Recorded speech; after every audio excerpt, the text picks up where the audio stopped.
Hello YouTube.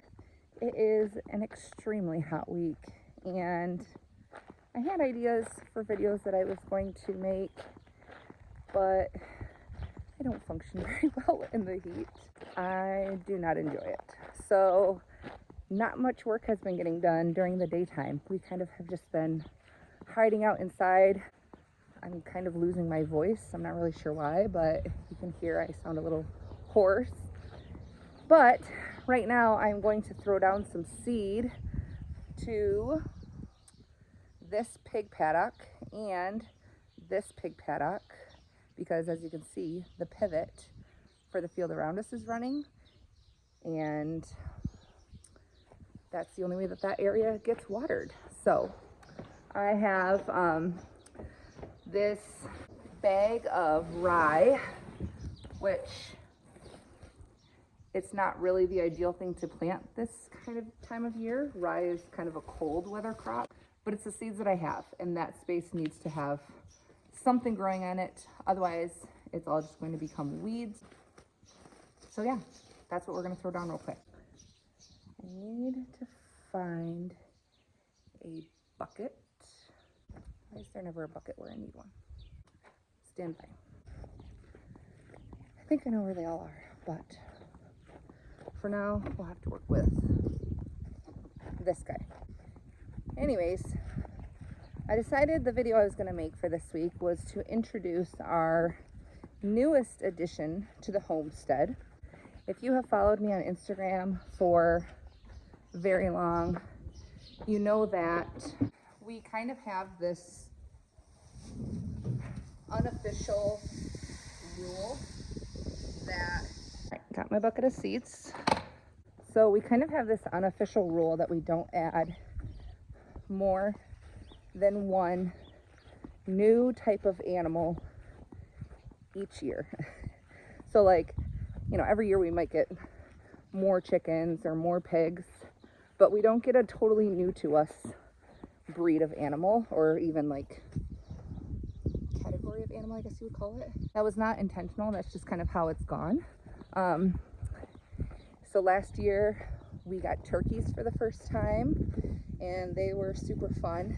We plan to do them again later this year. The year before that, we got our milk cow. And then the year before that was the first time we ever had pigs. Before pigs was meat chickens, and we actually had a few years of not having anything new, just meat chickens and layer chickens before we expanded beyond that. So we officially added our new animal for the year.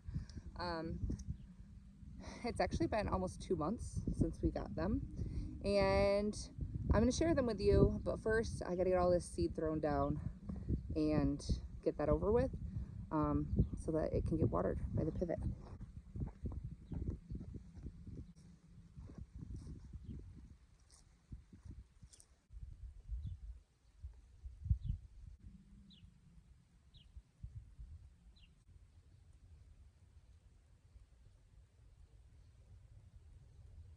I'm sweaty.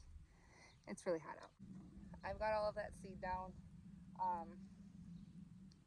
It's not perfect. I just want something purposeful to grow here. They were obviously here way too long, but it was because we were waiting for this paddock over here to kind of grow a bit more. We seeded a bunch of kind of root crops here, so like radishes and turnips primarily, but you can see all these little flowers are those root crops that have gone to seed. It has just been so unbelievably dry here, like it has in many other places in the Midwest. So it hasn't been growing over there. We finally decided that we would just move them to this front pasture over here, which we really didn't want to put them on because it's kind of a pasture that we want to keep nice and not have it be destroyed and holy. But we figured it's better to give them that spot somewhere fresh where they can forage and not stink than it is to keep them somewhere that's just a dry lot. So speaking of our pigs, that actually leads in perfectly to the new animal I'm about to show you. We had a breeding trio, so 3 pigs, for the last year and a half or so.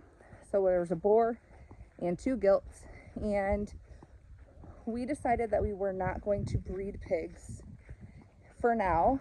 We really liked breeding pigs. We loved the farrowing, we loved the baby piglets. We had 2 litters from each of the sows and really enjoyed it. But as small acreage, we have to be really mindful of what we are trying to sustain without putting too much pressure and damage on the land. Obviously, pigs are very destructive. And we decided that just the way our property is set up, I mean, it's mostly grazable pasture. I talked about in my video last week about our milk cow, which if you haven't seen it, I will link it down in the description. But I talked about how our milk cow, Casey, right here, who we love, she doesn't produce enough for our family. So when trying to decide how many animals we can keep here, we decided we would rather get a second milk cow and outsource the feeder piglets that we grow out for meat versus having to outsource more dairy to cover our family's needs. The breeding trio of pigs is no longer here, and the person that we sold the boar to offered us this new animal as a partial exchange for them taking our boar. This has been on our list to get for at least 11 years. This was like the first animal I wanted to get, and I don't know why, but we just never got them.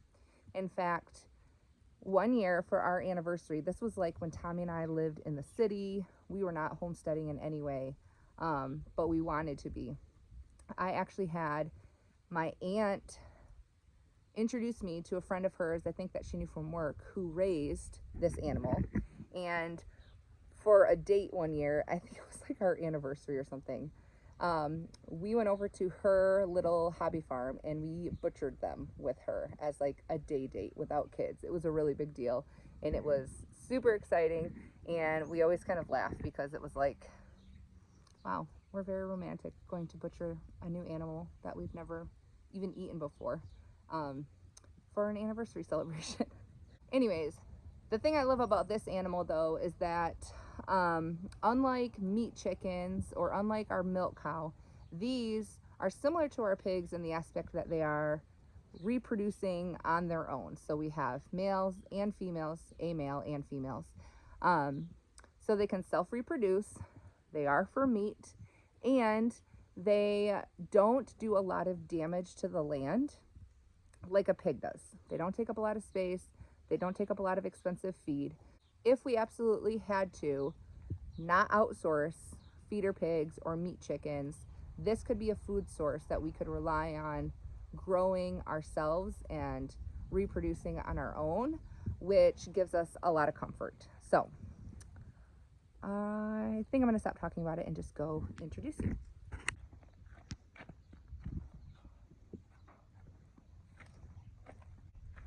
Here they are. They are some very, very fluffy meat rabbits.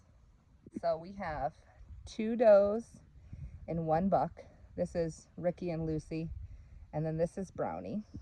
And as you can see, Lucy has a little litter of baby bunnies who are actually going to get weaned tomorrow. I think we're going to move them out of here officially.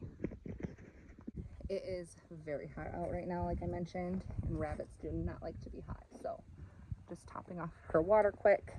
They do have a nice shady breezy spot here, and we put them inside of our chicken run, as you can see. So this is like the run that we use for layers, kind of like in the early spring, and then in the wintertime they have access out here. And we put them here mainly just because I didn't want the dogs to like be messing with them or stressing them. But yeah, there are 2 different books that I've had since back when we went on a date to butcher rabbits that I think are really awesome for raising rabbits kind of in a natural way. And they're actually written by a guy that lives right in Michigan. So if you're interested in meat rabbits, I think they're a really great beginner's resource. They're a super quick read. They're only like that big, but they're very concise and to the point. And that's kind of where I've gotten a lot of my knowledge so far.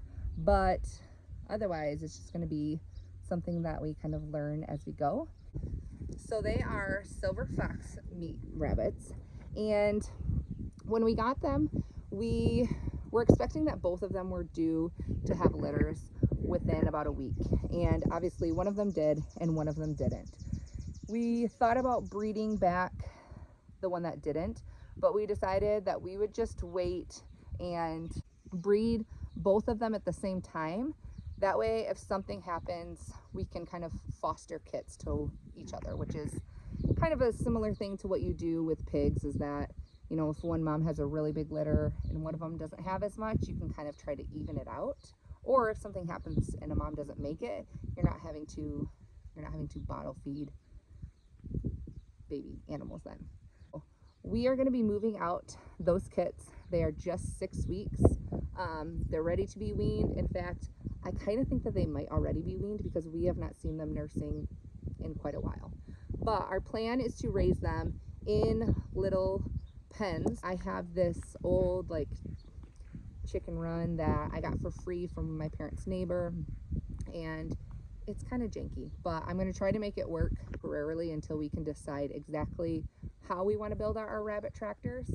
But basically, it's just a wooden framed box with metal on the bottom so they can't dig out, metal on the roof so they have shade, and we'll move it around the yard so that they can forage, as well as we will still give them pellets.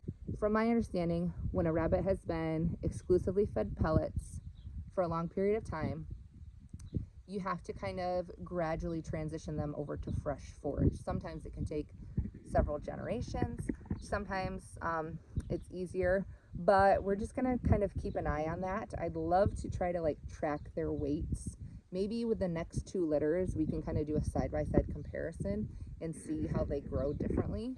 But we will still give them pellets, and then we'll butcher them around 12 to 14 weeks is what I'm expecting to have them be ready. The other 2 amazing things about rabbits, besides is self-reproducing meat source, is that their poop is like gold for the garden. Rabbit poop can be used fresh. It's a cold manure. You don't have to compost it first. So I've been using a ton of it as I'm transplanting my tomatoes and peppers, and I think I'm going to try drying it out to see if I can kind of grind it up and just top dress some of my beds that I've already planted stuff in that don't, you know, touch the soil directly. So like underneath my corn and maybe even like my green beans and stuff like that. The last thing I'm really excited about for the rabbits, which I may not get a chance to play around with this right away, but I'm definitely going to save them for the future, is tanning their pelts. So I have like always really been fascinated with the idea of tanning hides and utilizing them to make things. So we definitely are going to save them in the freezer. I think my boys especially would think that was fun. Ricky is actually not the one that bred Lucy for this litter. So I'm planning to keep maybe 1 or 2 does from this litter. I haven't actually even checked to see what's what yet. But then we'll have a 3rd potential doe to breed to this buck right here. So we just have 3 cages now. It was kind of a last minute thing, so I had to just buy these from Tractor Supply. It would definitely be more economical to make them buying the wire and kind of the crimping tool. So I hope that's what we'll do in the future, but we've got more space here, you can see, to add some. And then depending on how crazy it gets, we could even continue to go along the outside of the fence in here. And yeah, but I think this is a nice spot for a little rabbitry. So yeah, we will see how it goes. I'm gonna go back inside, maybe make a nice coffee and get out of the sun. Hope you guys have a great week. I'll see you next time.